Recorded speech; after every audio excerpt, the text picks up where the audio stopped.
बच्चों, अब next topic lesson number 10 में ये है पोषण और स्वास्थ्य का संबंध। पोषण हमने लेसन नंबर 3 में भी पोषण के बारे में पढ़ा था। पोषण क्या होता है? पोषण है न्यूट्रिशन। न्यूट्रिशन क्या होता है? जब हम खाना खाते हैं तो उसके अंदर कुछ ऐसे पदार्थ होते हैं जो हमारे शरीर में जाके हमारी बॉडी को फ़ायदा देते हैं और हमारी हेल्थ को इम्प्रूव करते हैं, हमारी एनर्जी को इम्प्रूव करते हैं। इन पदार्थों को कहते हैं पोषक पदार्थ, यानी कि हमारी बॉडी में कुछ ऐसे न्यूट्रिएंट्स होते हैं खाने के अंदर जो हम जब खाते हैं खाना तो वो हमारी बॉडी में जाते हैं और हमारी बॉडी को एक्टिव करते हैं, हमारी बॉडी की सारी बॉडी प्रोसेसेस को चलाते हैं, हमारी बॉडी को ग्रो कराते हैं और हमारे को बीमारियों से बचाते हैं। ये खाने के अंदर मौजूद होते हैं जिनको हम कहते हैं न्यूट्रिएंट्स। तो खाना जब आप मुंह में डालते हो उसके बाद बॉडी में जाके पचता है, उसके बाद खाने को बॉडी यूटिलाइज़ करती है और डिफरेंट डिफरेंट अंगों में, ऑर्गन्स में भेजती है। ये सारी साइंस, खाना अंदर बॉडी में ले जाना, उसका पचना, फिर उस खाने के अंदर से पोषक पदार्थों का एब्जॉर्ब होना बॉडी में, यानी कि न्यूट्रिएंट्स का बॉडी में एब्जॉर्ब होना, ये सारी साइंस जो है ये न्यूट्रिशन कहलाती है। तो न्यूट्रिशन कैसा हो कि स्वास्थ्य अच्छा हो जाए, या स्वास्थ्य न्यूट्रिशन और दोनों आपस में इंटर रिलेटेड हैं। अगर आप अच्छा खाना खाओगे, ऐसा खाना जिसके अंदर पोषक तत्व मौजूद हैं अलग अलग तरह से, गुड न्यूट्रिशन खाओगे तो वो आपकी वृद्धि और विकास में हेल्प करेगा। ठीक है। और अच्छा पोषण जो होता है वो व्यक्ति को अच्छे स्वास्थ्य का आनंद लेने पर, या ना, आप मतलब अच्छा स्वास्थ्य ले सकते हो अगर आपका पोषण अच्छा हो।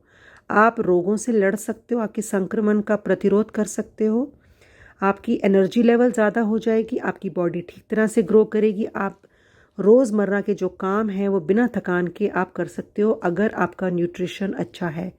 आप अगर ऐसा खाना खाते हैं जिसमें अलग अलग तरह के पोषक तत्व हैं तो आपकी वृद्धि नॉर्मल होगी, आपका मानसिक विकास नॉर्मल होगा और जितना काम आपकी बॉडी को आपकी एज के हिसाब से करना चाहिए वो आप कर पाएंगे। ठीक है। तो ये है हमारा न्यूट्रिशन और हेल्थ का आपस में रिलेशन। वयस्कों के लिए सामाजिक तथा आर्थिक दृष्टि से सफल तथा एवं स्वस्थ जीवन जीने के लिए समुचित पोषण बहुत ज़रूरी है। किसी व्यक्ति के स्वास्थ्य की स्थिति उसकी पोषक तत्वों की आवश्यकताओं और आहार ग्रहण को निर्धारित करती है। बीमारी के दौरान जैसा खाना आप खाते हो, बीमारी के दौरान आपकी पोषक तत्वों की आवश्यकता बढ़ जाती है और पोषकों का ब्रेकडाउन भी ज़्यादा होता है। इसलिए बीमारी और रोग जो हैं पोषक तत्वों की स्थिति पर प्रतिकूल प्रभाव डालते हैं। जब बीमारी आती है तो पोषक तत्व नष्ट होने शुरू हो जाते हैं, प्लस जब बीमारी आती है तो पोषक तत्व ज़्यादा भी देने पड़ते हैं। इसलिए पोषण मानव जीवन, स्वास्थ्य तथा विकास का मूलभूत स्तंभ है।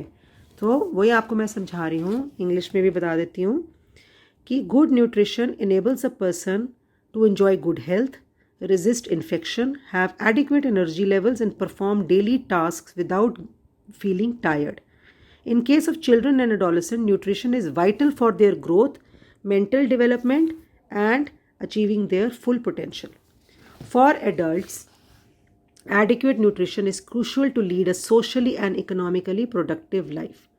During illness, nutrient requirements increase. बीमारी के दौरान न्यूट्रिएंट्स की ज़रूरत बढ़ जाती है और न्यूट्रिएंट्स का टूटना भी ज़्यादा हो जाता है, हमारी बॉडी में ख़त्म हो जाते हैं, नष्ट हो जाते हैं। इसलिए इलनेस और डिजीज़ जो होती है वो न्यूट्रिशनल स्टेटस को बहुत अफेक्ट करती है। इसलिए nutrition is a fundamental pillar of human life, health and development. अब हम आते हैं न्यूट्रिएंट्स कौन कौन से होते हैं। तो इसमें हम क्लासिफाई करेंगे अलग अलग तरीके से। 50 न्यूट्रिएंट्स तकरीबन होते हैं, लेकिन हम पहला क्लासिफिकेशन जो कर रहे हैं broadly classified into macro nutrients, हम पढ़ चुके हैं ना लेसन नंबर 3 में, macro and micro.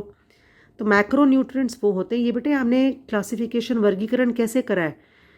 Macro nutrients को कहते हैं वृहद पोषक तत्व और माइक्रो न्यूट्रिएंट्स को कहते हैं सूक्ष्म पोषक तत्व। ये हमने किस बेस पे इनको डिवाइड किया है? इनकी मात्रा के हिसाब से, क्वांटिटी जितनी चाहिए। अब मैक्रो का मतलब ही ज़्यादा होता है, तो मैक्रो न्यूट्रिएंट्स हमारी बॉडी में ज़्यादा अमाउंट में चाहिए होते हैं, और मैक्रो न्यूट्रिएंट्स होते हैं प्रोटीन, कार्बोहाइड्रेट और फैट। और माइक्रो होते हैं जो हमारी बॉडी में, माइक्रो का नाम मतलब थोड़ा, माइक्रो न्यूट्रिएंट्स होते हैं जो हमारी बॉडी में कम चाहिए होते हैं, जैसे विटामिन्स और मिनरल्स। ठीक है, तो ये पहला क्लासिफिकेशन, पहला वर्गीकरण है पोषक तत्वों का, जिसमें हम पोषक तत्वों को वृहत पोषक तत्व बोलते हैं और सूक्ष्म पोषक तत्व बोलते हैं। वृहत और सूक्ष्म पोषक तत्व।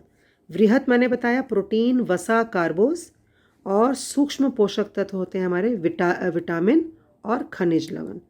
ठीक है, ये हमारा पहला वर्गीकरण हो गया।